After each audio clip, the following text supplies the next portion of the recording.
wrestling. And thank you so much for joining us today. Today we are going to talk about wrestling and, well, we're going to talk about a few things. Wrestling and Fight Forever.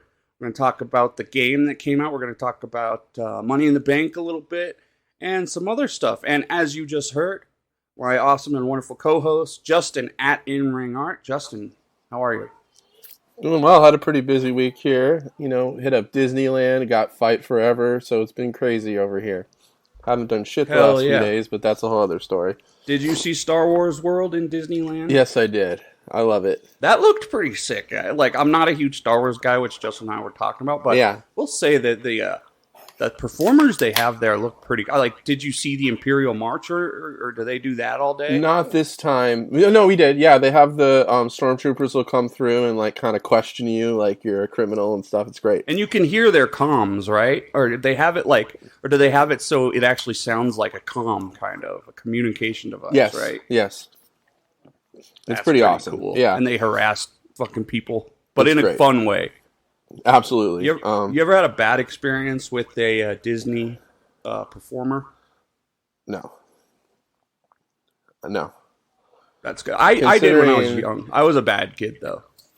I've only been twice in the last 20 years. No. Wait, to Disneyland? Yeah, I went. When we went last September, I hadn't been since New Year's Day of 2006. Oh wow! Okay, I thought I got you mixed up, dude. I was thinking you were some Disney adult with season tickets or something. Oh no! No, that place priced me out a long time ago. We just got lucky the last few times we've been able to go. I love. My sister's crazy. She gets them because she's one of those weird people like that. But I love it. Yeah. I wish I could. I would. I like it. I mean, I have. I got the little I got the Hawaiian shirt with the cantina scene on it. I had to get that, Nice. But I love Disney. It's just really a childhood thing. When I'm there, I feel like I don't have to worry about anything. You know what I mean? It's just a total escape from the world. So it's just chill over there. Yeah. Yeah. Until you lose your kid, and then you're like, yeah, we keep track of them. Our kids don't really wander off. You experience. I noticed that because even I, as an adult with a kid, like even I was keeping my eyes on him, He's pretty, he just followed right there along. So. Yeah, they stick really good with us, and that's we're very thankful for that. Yeah, because I was the opposite. I don't know how many times in the grocery store I heard over the intercom, my mom being like, or them being like, "Is John Ensman here?" Because I would just run off. Yeah, report to the men's department. Your mother's waiting for you. Back in the day, that used to happen to me like all the time. That's funny. But you ever been to Elitch's before? Elitch Gardens? I've heard the name. Is that like a mall or something? That's just Denver's theme park. Oh, okay, right. I mean, I've heard of it, but the only thing I did in Denver that I remember was Waterworld. Oh yeah, Waterworld's. I haven't been there in like 20 years. I loved that place. It's probably I don't different know being my size now, but I don't know if it's still the same. But this is circa 1994 when I lived in Boulder. But it was the largest water park, at least in the country at the time. I don't know. Surely there's probably way bigger ones in Dubai for the world, but like in America, there's one called Schlitterbahn in Texas that I always heard was absolutely amazing. And one of the things I remember about Waterworld is there's like this one that kind of goes down and it's like a dinosaur kind of thing. Oh yeah, tunnel. that's like one of the ones you always do first. The only crappy thing is you do have to carry the raft all the way up the hill.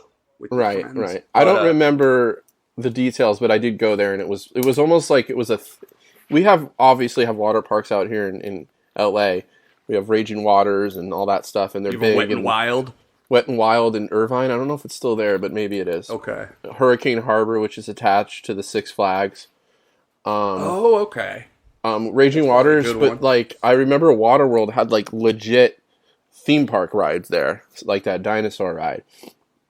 But I don't know. Wouldn't even call that a legit. I mean, it is a water ride with like robotic dinosaurs in it, but yeah, it was like going on the Small World, Hey, I'll say this: like, I like Waterworld and the water parks because you don't even have to communicate with anybody. you can just do your own thing and just drift in the lazy river for hours. Right. You know. Yeah. And I'll be doing that in. I'm going to the anime convention in September. Dude, $500 a night for the rooms. Not you got excited. one? We got 2 nights there. Oh my God! You're gonna spend $1,000? I'm paying. Look, it was something we had been planning on all year, and then right when we checked for tickets, the discounts for convention goers was canceled at that point, and it was already filled up. And me and my friend was like, "Fuck it, I'll pay." And I was like, "I don't want to," but we talked, and we're like, "Here's the problem, dude. This resort is a really big resort, but it's far near the airport, so there's nothing around it. There's nowhere to walk. There's nowhere, you know what I'm saying? So if you stay at another airport or another hotel, it kind of defeats the purpose because it's like you can't drink and then drive off, you know? Oh, it's in Denver, right? Yes, but it's in an area of Denver that won't be that it's like so advanced that like 20 years from now it'll be all built and houses everywhere. You get what I'm saying? Yeah. But right now it's kind of out near the airport. Right. I know that the Denver airport is in the middle of nowhere. Yeah, they built that very futuristically. It's not necessarily anymore in the middle of nowhere because they've built a lot of stuff around there. Right. But they knew that in 30, 40 years that was going to be totally a city outside of in that area, and it is getting there. It is getting there. So, cool theme park talk. We should go to a theme. I want to go to Disneyland. Maybe next time we'll figure that out. Someone show me I'm Disneyland. down. So much fun. Yeah, but other than that, I kind of a thing. I got this kid that's getting older now, so we're not ready to get him a phone, and we're not going to get him a phone, even though a lot of his friends have them already. But Kohaku got an Apple Watch. We've had this talk. It's we got him an Apple not the Watch. best. We got him an Apple Watch this week. Okay. And it has 4G, 5G capability and stuff? Yeah, it has a phone line, and he can text. So it's pretty much... Are you monitoring this? Are you putting I literally just bought it for him. Okay. He didn't even really want it. He's great. He doesn't want a phone. He didn't really want the watch. He's excited about it now. He's been using it to like time and work out and stuff with his little soccer stuff practice. And are you showing him how to hook up the Bluetooths to it? Well, he doesn't need to because it's not. He has his Apple ID on there. Well, yeah, but he's not really doing that yet. Okay. Anyways, that's just a little tidbit there. Cool. Well, that's probably a good stepping stone. Yeah. Without, it's kind of small screen, so, but you'd also be surprised with what kids will find. He can do everything with social media on it, which is he can make phone calls, he can text, so. Yeah, that's probably a good stepping point. You can report back in a year and tell us how it was either a great choice or a disaster or somewhere. Well, yeah, I get you. It's like he's getting all his answers for school on his little thing using ChatGPT. I don't think he's that kind of kid, though, to be honest. So no, he's not, but you never know. You never know. You can find out later. Now, speaking of children, you bought a video game recently that you say one of your kids was kicking your ass at. Okay, so I was, I know Fight Forever came out. Was it Thursday, right? Thursday or something? Yeah, Friday, something like that. So I was looking on, I have a friend that used to work at GameStop, or just like an internet buddy that, that worked at our local GameStop, who was a wrestling fan, and was kind of asking, should I get the, Switch one, or should I get because I like the idea of the Switch. I could take it anywhere kind of thing. That's true. And I ended up settling I went for PS5, but I was on my GameStop account, and I noticed that I have that $5 a month, and I had $15 other in promos. So I was like, what? Nice. You'd been saving them up for a little bit. Yeah, so I had $20 off the game, so I'm like, what? You might as well buy it. Because my understanding about this game, so we'll talk about it, but it seems like they're going to update it with stuff as we go along, right? Also, but that is a standard for games now. Like, talking about DLC and stuff and updates and patches. If it didn't have that, it would be very, very rare. Right. So, I don't want to talk about DLC and patches as something that's going to be they're going to do it it's like, it's expected, Right. We would hope that. But the reviews have been the gist that I've got, and I haven't played it. For people that know, I'm a pretty hardcore gamer. If I could get it for $40, like Justin, I probably would have bought it for $40. That's exactly why I did, and I'm gonna be honest with you. I like it. I think I have been playing. I made a little Naito character. I did the Road to or whatever it's called, the career mode. I've kind of started that. The Creator Wrestler has a lot to be desired right now, but from what I understand, they are going to ramp it up at some point. And that was specifically listed that they're going to be adding a lot more creative stuff. And hopefully, at some point, you'll have that universe where you can just download other people's cause. Creator Wrestlers. Even use your phone and even take a picture of a QR code or something. Like Fire Pro, where I can go online and download everything I need. And then next time I play the game, it uploads, you know? Yep. Now, one of the other things that I heard about the Creator Wrestler is that the moves are not separated and categorized. Something I heard. They are. I mean, there's grapple, front grapple, there's strong attack. But I mean, are we talking it's going to have power bombs, all these type of power bombs? It's not like that, right? It's just listed as front grapple, side grapple. Yeah, there's a decent selection of moves. They have Destino labeled Destino, but they don't. Oh, they actually have that in there? Yeah, and they have his holding the eye thing as one of the behaviors. How deep do we get here? Do we have the Beaumaye? They have a lot of stuff. I mean, a lot of knees. They have a pretty good selection of moves. To me, it's just the faces and the details that is a little lacking. The entrances when the wrestlers come out is very minimal. Okay, but how does the crowds look? How bad do the crowds look fine? The crowds look fine, but when I was going that janky. No, they look fine. I'm not a graphics junkie. Obviously, those WWE games look pretty damn spectacular, but they play so stiffly. I haven't played one for a while, so I don't know what this year's is like. We both talked about that. I never remember the gameplay in those games being the big highlight. I think it was more about making your own storylines and making your own money in the bank. That type of stuff was kind of the appeal back then. Because you could do your own like you could in some of those games you could like make your own moves and entrances and shit. I'm pretty sure. Well, Fire Pro you could do that. Well, in terms of the making your own moves, they had Movecraft and all that. But even back to like SmackDown versus Raw for PS2, I think. Right. But what I wanted was No Mercy, but a modern version, and I feel like this is as close as we're gonna get.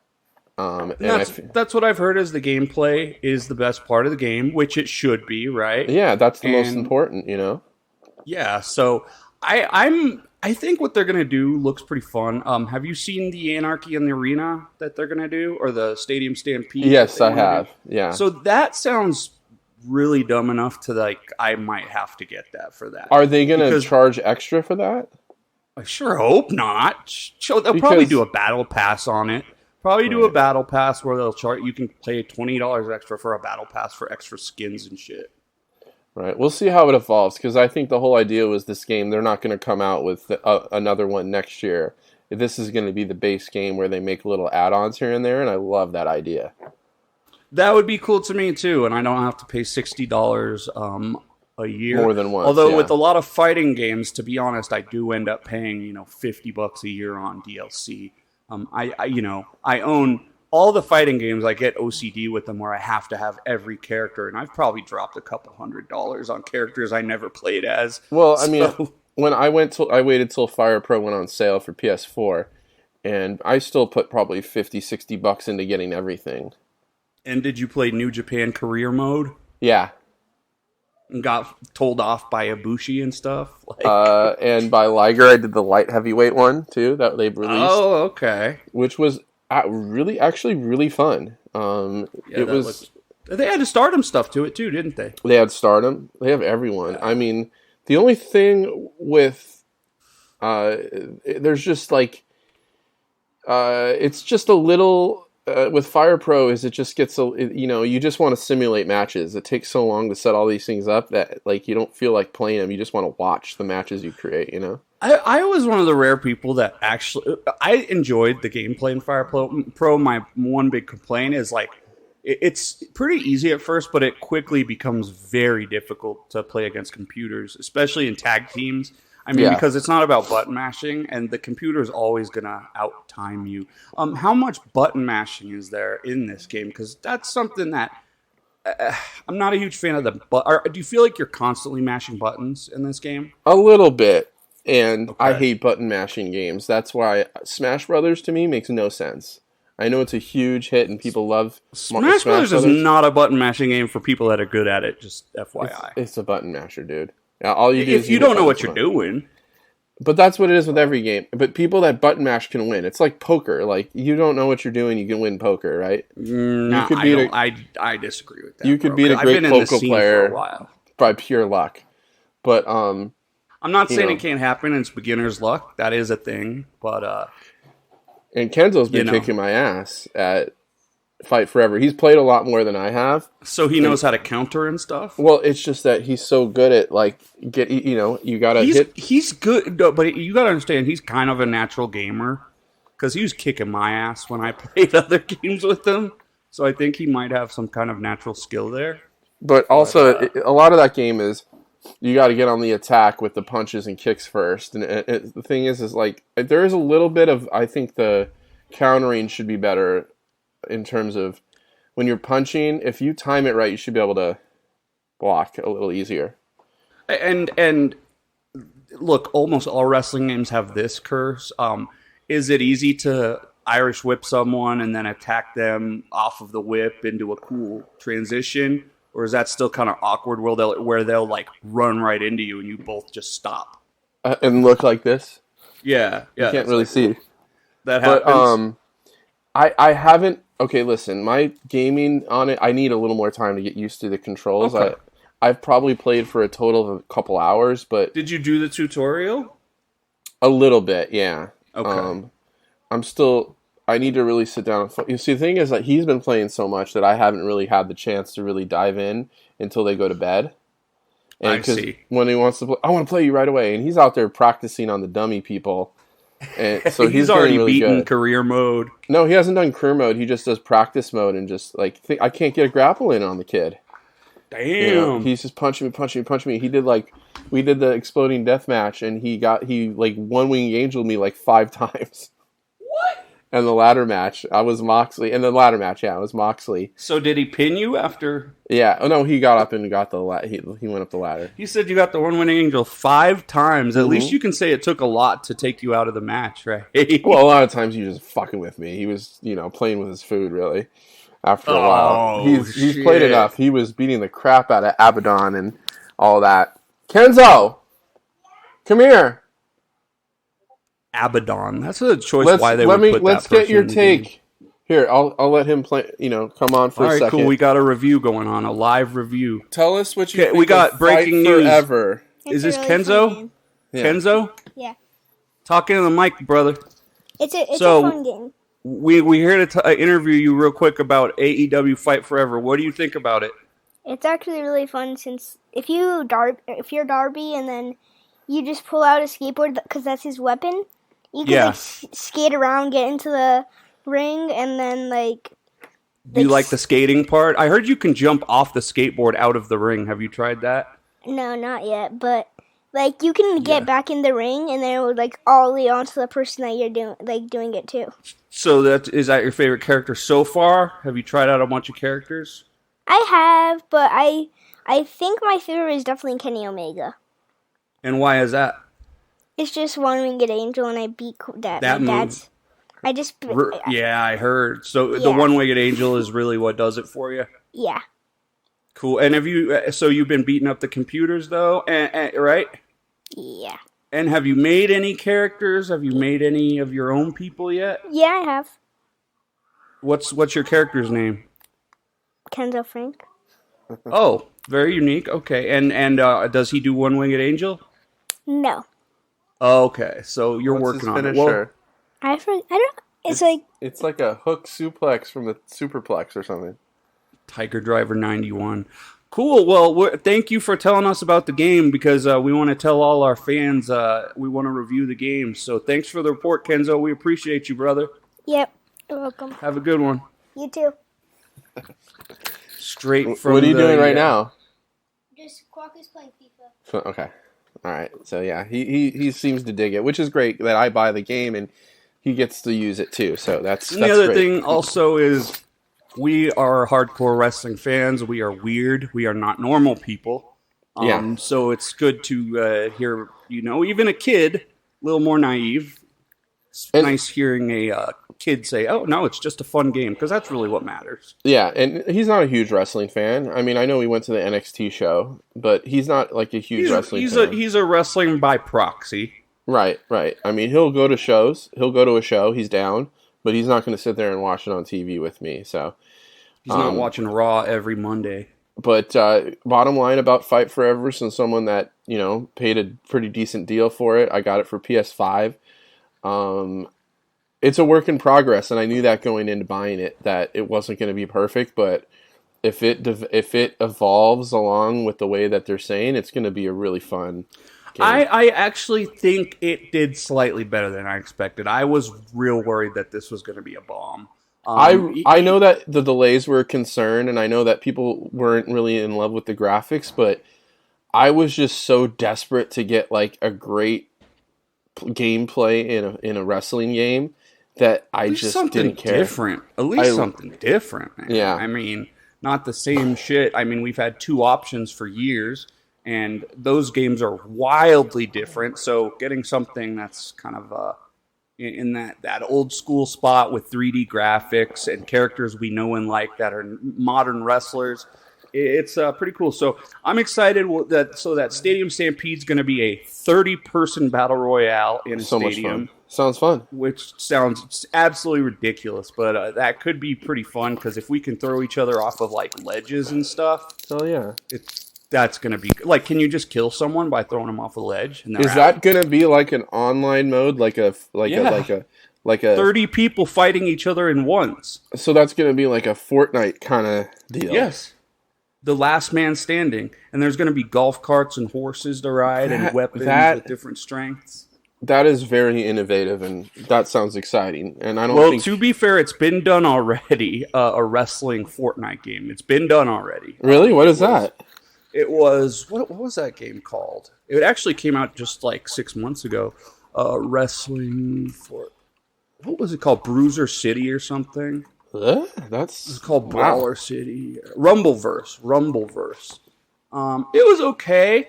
It was more ridiculous though. You could like suplex someone from a 100-story building in this game. But that game was actually pretty fun. So we'll see. I think it could be a little more fun with a more grounded wrestling game where you're not, jumping off of walls and stuff. Right. So, yeah. Well, good job, Ukes, the Japanese company, Kenny Omega. God, I can only imagine how Aubrey, much money they I think, spent was on this. Some kind of involvement too. She was a game producer, tester, I think, before she was. Yeah, she was a tester, I think. Tester. That's a pretty low position, bro. I thought she was like straight up producer. Well, I don't know. She worked in the industry. She definitely worked in the video game industry. So, yeah, good shit, man. I'll probably wait till it goes on sale.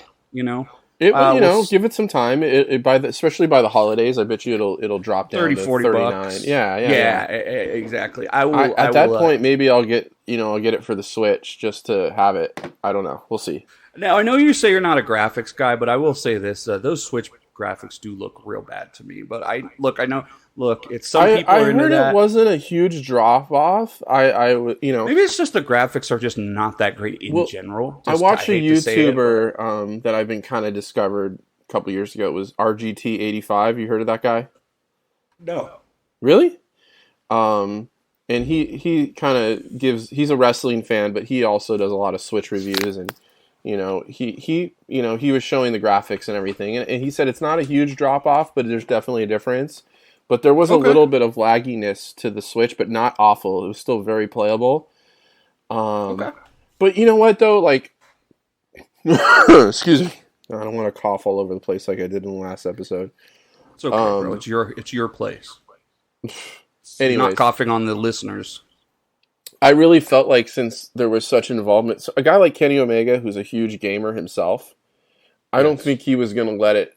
I don't know how much power he had in it, but I really think that part of the reason why it took so long was there was a lot of people that wanted this to be a playable, good game. I'm sure the last few months there has been polishing like crazy, you know. I think there was get it to playable and sellable state. Since these people like Kenny Omega, Aubrey, or whatever, I'm not saying they went in there and did anything, but they're like, dude, this is not. You gotta. It would have been a game that would have came out with any other company on time, but they kept. I don't know if they did it, but I feel like, and even though it's not like a perfect finished product right now by any means, it's not perfect, but it's just really fun and pick up and play kind of goodness. But it's not when they put that last 2K game out on the Switch where it was just absolutely horrendous. Well, there was that one we've talked about from 3 or 4 years ago that ended up being a complete disaster because Ukes backed out and Visual Concepts took over. But yeah, the thing is, Justin, is like you've heard of this thing, development hell. And it's like, if you don't just release the thing, eventually it's going to fall into this fucking holding pattern. It happened with Duke Nukem. These games, like, you need to just tell the company eventually, no, this is the day. It doesn't matter how it looks, we have to release it. And I'm sure they could have spent another 6 months in development here. But they had to do it, and it sounds like with what they were given, they were probably rushed. It sounds like they did right by the fans. And, that's the worst situation is when you feel like you're fucking your fans over. And I have not heard any. In fact, the fans seem to really enjoy it. So, yeah. That's really who I think they made the game for, really. Yeah, so we'll talk again about this game in 6 months to a year. And that's going to be the real point at which we can really talk fully about it. Right now, kind of an unfinished product, but promising start. So... Yeah, definitely. Absolutely a work in progress. I understand if you don't want to pay $60 for it, but if you're looking for a wrestling game that was No Mercy style, I feel like this is about as close as you're going to get. WWE All-Stars, though, was a great game. I'm just going to say that fighting wrestling game. That game is still awesome. Okay. Remember that? Do you remember? You remember that one where you could bounce them? It came out for 360 and PS3 maybe, but if you punched a dude, they would bounce off the mat and you could juggle them. It was ridiculous, but that game is great. Go play that game, guys. So, speaking of AEW, because they'll be in England soon, and things going on in England. Actually, I want to talk about this first. Let's move to this MLW. Do you remember how we had that talk about Fatu? Like, why is he not in WWE? Yes. And we came to the conclusion that he had a felony charge when he was younger. Very young, yes. Yeah, which was, we were kind of like, oh, that sucks for him, Right. Court Bauer has commented on the recent allegations regarding MLW National Openweight Champion Fatu. A non-profit organization, Jake's Network of Hope, alleges Fatu no-showed their charity event last month and has not returned money he was prepaid to wrestle on the show. So what you're saying, it's a reliability factor. I'm not saying this is a factor. I'm just saying this is kind of a shitty thing that Fatu seemingly just did. I'm not saying this is why he's not there or whatever. I'm just saying it's not good that he's doing this right now. That's all. Right. Fatu, no-showed this charity event, and he has ghosted them. Weird. Basically, they're watching to see where he wrestles at next. You know what I mean? And they're going to try to confront him on this. So, kind of a random thing, but not a great look for Fatu, who seems to be the black sheep of the family. Well, I remember Jim Ross kind of, whenever you'd hear his shows and he'd talk about, scouting wrestlers and whatnot. And one of the things he would always kind of harp on was dependability. I need you to show up to shows. That's one of the main factors. Fuck yeah. And if that kind of thing still is a thing, I mean, honestly, I don't know what his deal is in terms of Jacob Fatu is just somebody like, oh man, this just from just a visual standpoint, looking at him like, oh, this guy's a big star. Why isn't, whatever. But maybe that's been part of his reputation, is that he's not dependable. I don't know. Yeah, and again, I'm just telling this story here just because it's news, and I think it's interesting. I'm not kind of personally trying to create a story of like, oh, why is he not in WWE?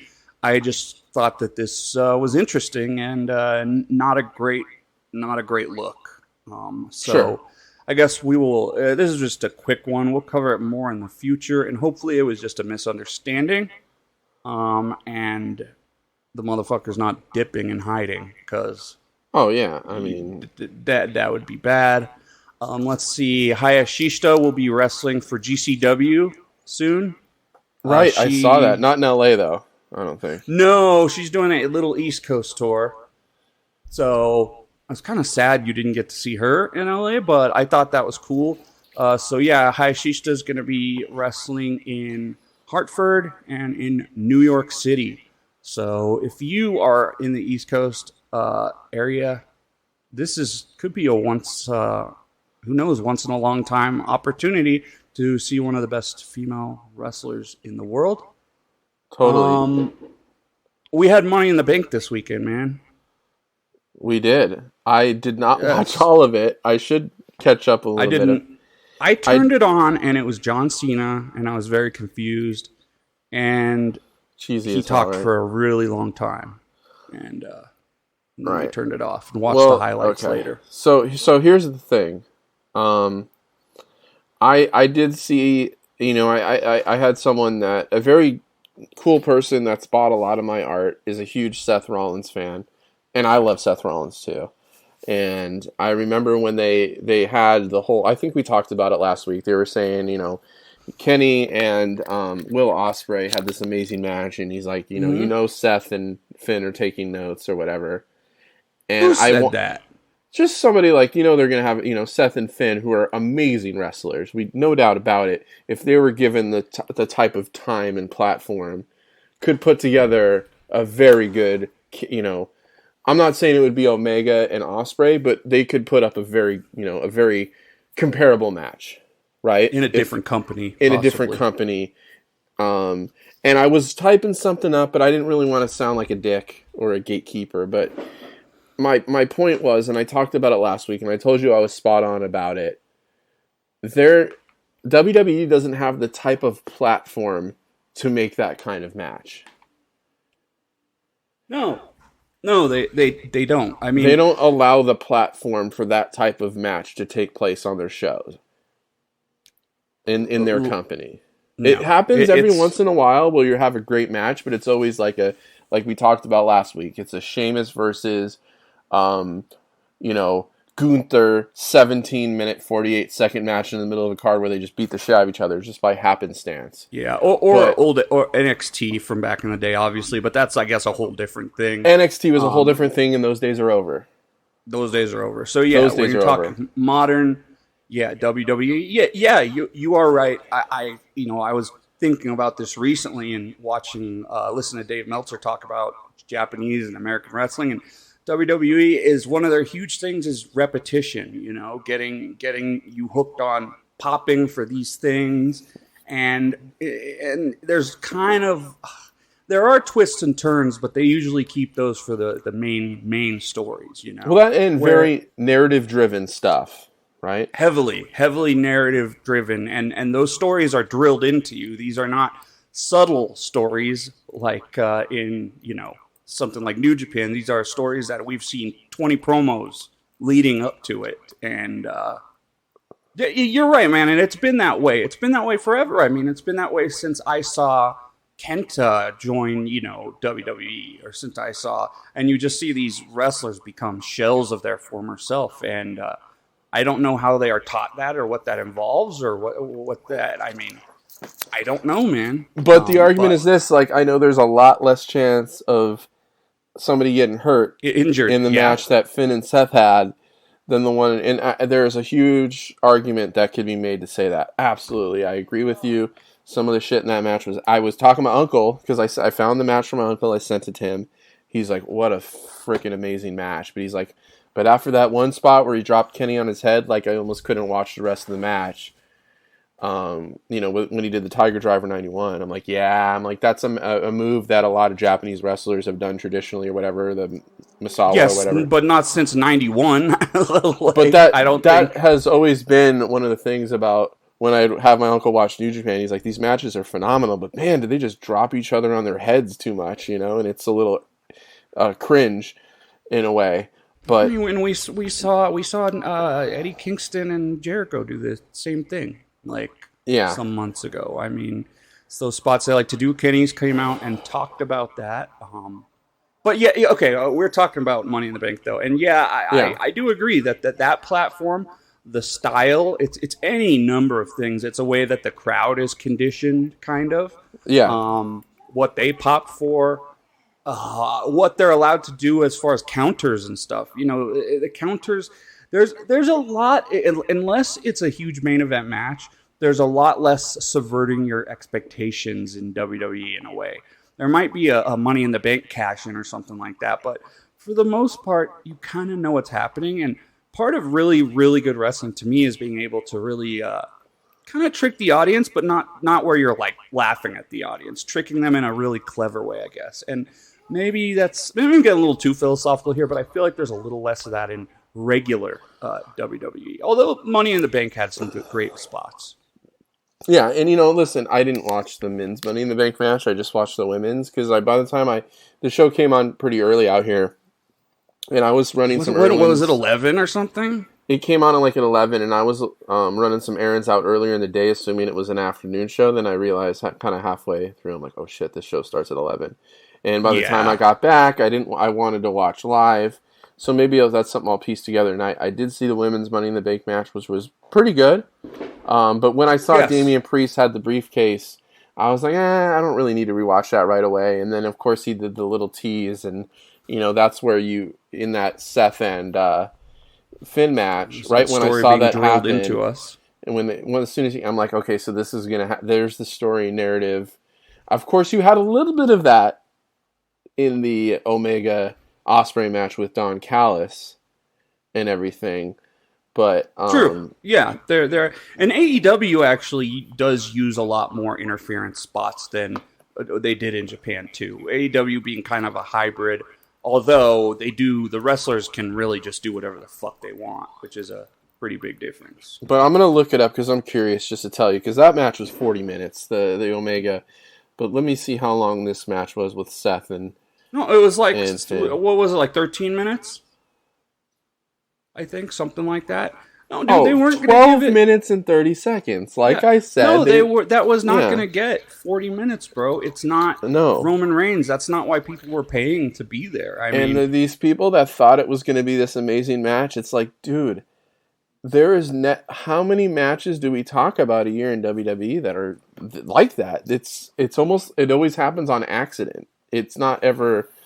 Dude, I think you were tricked if you thought that this was going to be some crazy match or something. I mean, I never thought of it like that, especially because I hate to say this, but Finn Balor, as cool as he is, they don't put him in these legendarily good matches. Exactly what I was about to say. He's just not booked strong enough to well, surely there's that. I mean, I don't take him that serious, to be honest. He had the thing where he was coming out as the demon, and then we knew he was going to win.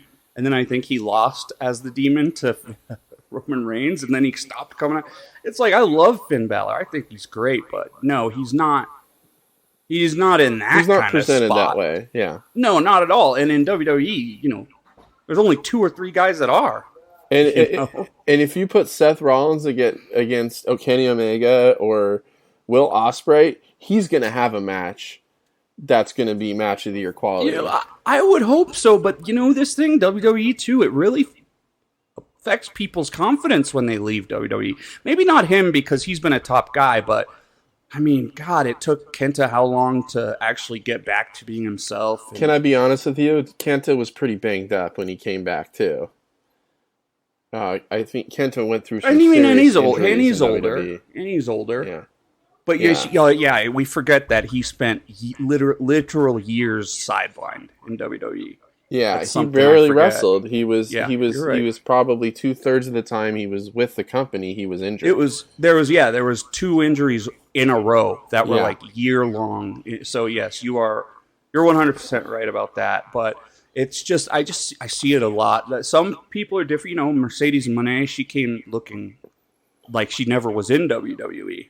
But I don't really hear tons of people talking about Trinity Fatu, you know, lighting the world on fire in Impact. No offense, maybe she is. I'm going to say, I think Seth, if he's a top 10 wrestling talent in the world, for sure. You've always liked him more than I have, brother. That's all I'm kind of on board now, but it's taken years. Because the only thing that... Go ahead. You put him in the G1, he's going to give you some good shit. But that's never going to... It's a shame we're never going to see it. I don't know anymore. To me, he is the crazy guy that is neither babyface nor heel. You sing to his music and that's all. And then he has good matches. I mean, his character leads. Listen, man. I think that he's just a guy that one of the people that kind of got me back into wrestling was his heel character. Was one of the things I really liked back in the day. So, I liked it back in the day too, but there's very little compared now. He's just the weirdo. He comes out, you never know if he's going to be a good guy or bad guy. He's dressed all crazy. He's Becky Lynch's husband. How great would he be? What he's going to wear? How great would he be in a G1 press conference, though? Well, yeah, he'd be great, but it's never going to happen. Never going to happen, and that's a shame. But you know what? If I'm Seth, stay there and make that money, buddy. Yeah, all he's good. He's not Daniel Bryan, dude. He doesn't feel like he needs to go out and prove a point about how he's the best wrestler in the world. It's a whole different mentality. It's a whole different generation, No. I think he's and the thing is like, I don't know what they do from here. They basically made that belt for him though. That's how highly they think of him. They don't want to take it off Roman, but they basically made this belt for him. Highly? I mean, this is a consolation belt, dude. It's given to him because they know they don't want him to beat Roman. I mean, I think a lot of it is they don't know who they want to do, what they want to do with Roman yet, because they've gotten so far. They know. I think they know. What are you going to do with Jey Uso? What they're going to do. Well, they're going to have Cody win at WrestleMania, dude. You think Cody's going to do Cody win at WrestleMania? Yeah, that's why Cody even just said he's like, I'm not interested in that other belt. It's like they got wrestlers already shit talking Seth's belt. Like, yeah, that's not for me. So I don't know, man. It's weird. You got these wrestlers, AJ Styles, and all these great legendary wrestlers, and AJ's on the squandered because they're making great money. But, but AJ just had a match with Seth too, right? Right, and I don't remember it being anything special. And then on this card too, you had Matt Riddle and Gunther, who on paper should have a pretty awesome match. 7 minutes 45 seconds. And that's another thing too. Of that style change where when Matt Riddle was pre WWE, he was like one of the top indie guys. You seen his style; it was his brutal style. He did Bloodsport and all that stuff, and now he is the guy who smokes a lot of weed, I guess. More or less. He's like a more cartoonish Rob Van Dam, I guess. And now Gunther, I'll say he's awesome. They've done a great job with him. But he's actually a serious character. Yes. He's not a fucking joke. He's not, which even they sometimes kind of make Seth a joke. And you know what, though? And also give Gunther credit. Give Gunther credit. Oh, I do. For what, though? Oh, hold on one second. You found what? I found the Sandlot, but not the first. It's okay. I'm going to keep talking. No, it's okay. Give Gunther credit. For me, the dude never changes his style. He wrestled the same style. He was able to do it in WWE, in the Indies, and he's made it work. Well, what I was going to say is give him credit. Is he played the game and he got in excellent shape and he lost weight. Oh, yeah. and he looked the part for them a little bit more. Which is funny because, in a way, it's like Moose. It's like once they lost the weight, they almost look less intimidating. But He's showing that you are going to do that for the company and that you're going to be more healthy and long lasting for your company. That's huge. He made a big It takes impression. a lot of work. Yeah. And Drew McIntyre, although he never was a heavy guy like that, he did something similar. He went and made himself the perfect wrestler for WWE, and kind of different situation. But these are people who have done things for the company above and beyond. And when you I don't know if you need to jiggle a cord or something. You got real staticky out of nowhere there. Am I okay? No. I'm Staticky. I hear really you. Staticky. Okay, hang on. But maybe that's just on my end. But well, yeah, and you know what? And of course, that main event. Yeah. I don't know if you saw the main event of that match, of that card show. Yeah, that was awesome. I thought it was awesome, but obviously a heavily narratively driven match, right? Yeah. Hang on, let me check out my Audacity here. Yes, I mean, honestly, I thought that with that one, it was the last 10 minutes of the match, which was really important. The first, 20 minutes was pretty slow, nerve holds and stuff like that. Right. But yes, those last 10 minutes made it worth it. It was all story. Actually, a pretty historical little thing that went on there. It was great. I mean, Roman was going to stack them like he stacked Edge and Danielson. You remember that? Yep. Stacked them like cordwood. Yeah, and he was going to do that tease. And I think when they kicked out of that, it was like, I was sure they were going to not kick out of that. So it is fun. This was a long-term storyline, seeing Roman get his comeuppance. And I have a feeling that's, we're going to see the cracks start here, and it's going to be Pride wide open. We'll see. I mean, this is when WWE's style goes right? We've talked about it a million times. And, is it Kenny Omega, Will Ospreay, combat? No, it's not. But it's heavily narrative driven. Roman might be the best in the business with facial expressions, mm-hmm. and Paul Heyman all these years is still amazing to watch. I love how they got that new belt for Roman. Oh, he's amazing. They got that new belt for Roman, but he still carries the other two belts. I noticed that. I think it's great. That's just a goof, right? I just think it's great. It makes him more important when he has more belts, I think, and makes him seem more dominant. You like Paul Heyman's face when he lost? He was just not blinking. Just like, did you see that? Oh, his faces are always great, but like, and this Roman's one, are great too. Staring. Oh, I think Roman Reigns is one of the best wrestlers in the world. I'm not saying he does anything crazy, but with the storyline and stuff and the presence, I mean, he's great. So, absolutely. I mean, yeah, no, it was entertaining. Again, the show to me did feel like more of a highlight show than a watched the whole thing. I know that Logan Paul got kind of fucked up. Did you see that highlight? I didn't see that match. What happened? Him and Ricochet tried to jump off the ladder and then jump onto the rope and then do a double springboard Spanish fly off the rope. I should be mad. It was kind of a disaster. Like, it's the whole trampoline thing, and I was hearing Brian Alvarez say this. It's like, when you're on a trampoline, you both have to jump at the exact same time, or you'll lose your balance. Or the timing is that off, yeah. Yeah, and that's kind of what happened, and he got taken, Logan got taken into a table and fucked his shoulder up. So I think he was out of the match at that point. And that's where... He's really quickly learning why wrestling is not right, and I think that's where we're learning Logan, amazing natural athlete, but lack of experience is what you have to chalk that up to, I think. Yeah, lack of experience investing too. When you look at what's going on with CryptoZoo, he it's kind of a sidebar here, but he had a scammy kind of crypto project about a year ago, and it ended up just being a big rug pull scam. And he promised he would pay those people back a couple $1 million, and that money has still not been paid back 6 months later. So there's that. So that's why he's out there wrestling? You think he's distracted by that, is what you're saying? I think he probably is good on the money front. I'm just saying, before you cheer or boo or support him, just know that, or buy his merch, just know what's kind of going on underneath. Oh well, no, we've talked about his. I've put that all aside, and I'm just talking about. Okay. You know, we're not talking about Japanese I'm not rooting stuff. I'm not rooting for him, but I'm just saying that he's a great natural athlete, and he showed that in his time with WWE. But now that he's out there and enough, you're going to start to see where that lack of experience comes in. I will say this though: at least he's over. He sells tickets, and he's kind of like people are talking about him. Well, that's why he's around. The crossover factor.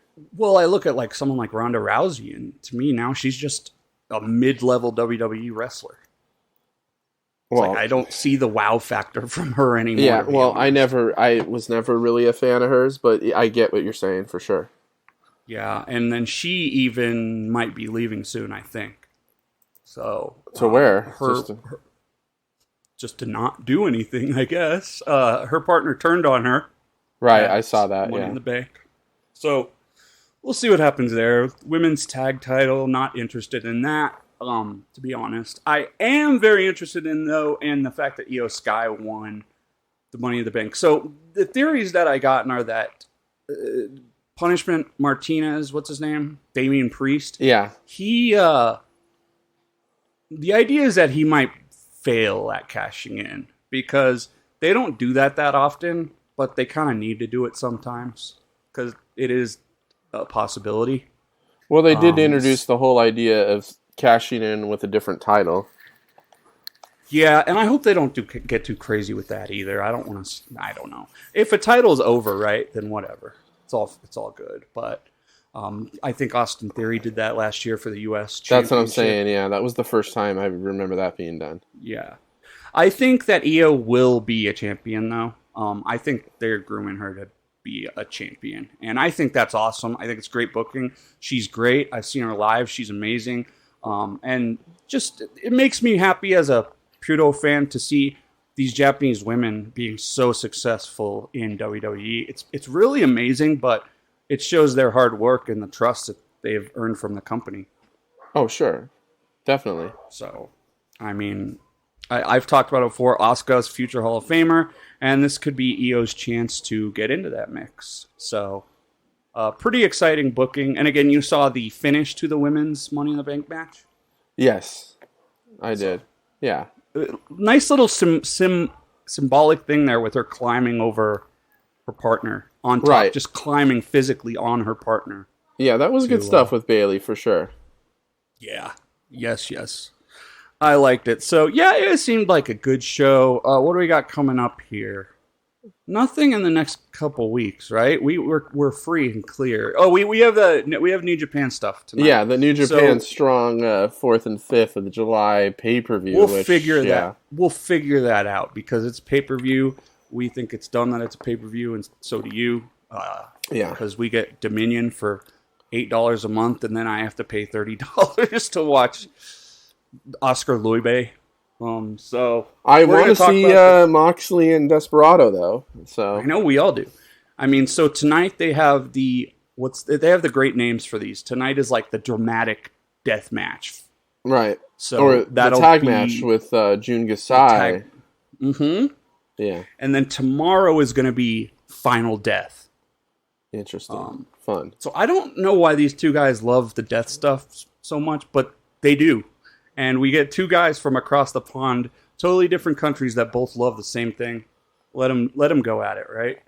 Absolutely. And I guess this puts us on the road to G1, basically. True. Yes. And so we will be talking about that soon. Maybe we'll do a little preview. We've got a lot of stuff. That's going to be a question, too. We've got Eddie Kingston. We got Tanahashi in the G1, which we're going to be keeping a close eye on. Yeah. Yeah, hopefully he's healing blow out his leg. He's not on any of these cards, is he? No. Well, wait. Maybe he was. Let's see. They're doing. I don't remember seeing him. He might have been in a tag match, but it's a lot of American guys. Let me pull it up here just so we can. I know we have like West Coast Wrecking Crew and guys like that, and Tom Lawler. Who unfortunately didn't get that match at Forbidden Door. Oh, yeah, that was actually really sad, too. And then Adam Cole, and his wife got sick right after too. So yeah, that sucked. Card. So let's see. It's a lot of Young Lion stuff, but we're gonna have Willow Nightingale versus Julia tomorrow. Okay. So that's gonna be a big one. Kosei Fujita versus Tom Lawler. So that's TMDK versus whatever Tom Lawler is. West Coast Rec? I don't remember. Akira and TJP versus Connors and Maloney for the IWGP Junior Heavyweight. And then the exciting encounter is Jun Kasai and El Desperado versus Homicide and Moxley. So yeah, that's the first night. I don't see any Tanahashi on here, so that's a good sign, right? Yeah, he needs to rest up for sure. Yeah. Oh yeah, for sure. After that last match, we kind of all could tell. Let's see. They're doing DKC Ishii. Okay, now Tanahashi is on here. Sadly, but he's in a tag match against Nelson, Isaacs, and Lawler, so hopefully he don't have to do a whole lot. Then Yoshihashi and Goto are going to be challenging both nights for both sets of belts. So I see them losing the strong tag team belts to Gabe Kidd and Alex Coughlin. Okay. Could you see that? Yeah. I could see that. Yeah. Kenta versus Eddie Kingston for the strong openweight championship, and then Desperado versus Moxley for the final death. So sounds pretty good. So we'll be talking about that next time, Justin. For sure. And whatever other news comes our way.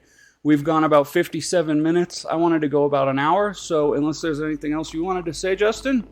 I think that's it, dude. Cool. Well, go check out AEW Fight Forever, guys. Check out Money in the Bank. Tell us what you thought. And yeah, we're excited to talk to you guys soon. So yeah, Justin, thank you as always, brother. Thank you. And we will see you guys later. Good night.